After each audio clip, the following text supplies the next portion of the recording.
Surat special operation ગ્રુપે Holi ધૂળેટીના તહેવારો પૂર્વે જનારોગ્ય સાથે ચેડા કરવાનું મોટું કૌભાંડ ખુલ્લું પાડ્યું છે।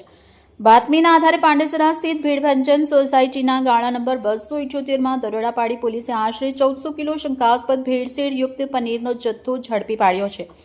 આ ગેરકાયદેસર ફેક્ટરીના સંચાલક મહેશકુમાર શર્માની અટકાયત કરી 3,08,220 રૂપિયાનો મુદ્દામાલ જપ્ત કરવામાં આવ્યો છે।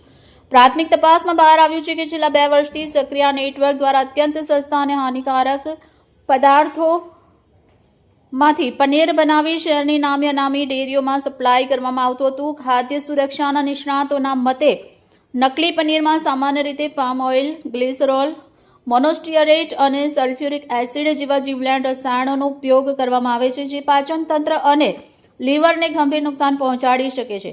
આ કેસમાં મહેશકુમાર માત્ર 220 રૂપિયાના ભાવે પનીર વેચતો હતો, જેને ડેરી સંચાલકો સામાન્ય ગ્રાહકોને 400 રૂપિયાના ઊંચા ભાવે પધરાવી મસમોટો નફો કમાતા હતા। સુરત મ્યુનિસિપલ કોર્પોરેશનના ફૂડ વિભાગે નમૂના લઈ લેબોરેટરીમાં તપાસ અર્થે મોકલ્યા છે। પોલીસ હવે એ દિશામાં તપાસ કરી રહી છે કે આ પનીર કઈ જાણીતી ડેરીઓમાં સપ્લાય થતું હતું, જેથી ભેળસેળિયા તત્વો સામે કડક કાર્યવાહી કરી શકાય।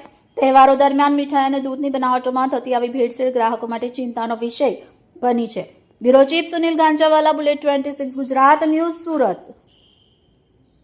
ધૂળેટીના આગલે દિવસે એટલે કે 3/3/2026ના રોજ 1401 કિલોગ્રામ શંકાસ્પદ પનીરનો જથ્થો ઝડપાયો છે। આ પામ ઓઇલથી બનેલું એનાલોગસ પનીર છે, જેનું એની પાસે લાયસન્સ પણ નહોતું। આ વ્યક્તિનું નામ છે મહેશ શર્મા, કે જેણે લૂઝ પનીરનો જથ્થો બનાવતો હતો અને ત્યાં ઝડપાઈ ગયો છે।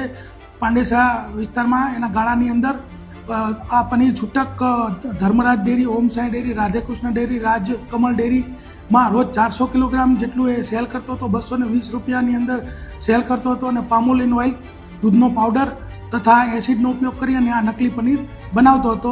આ રીતે એસઓજીએ આ નકલી પનીરનો જે પર્દાફાશ કરેલ છે।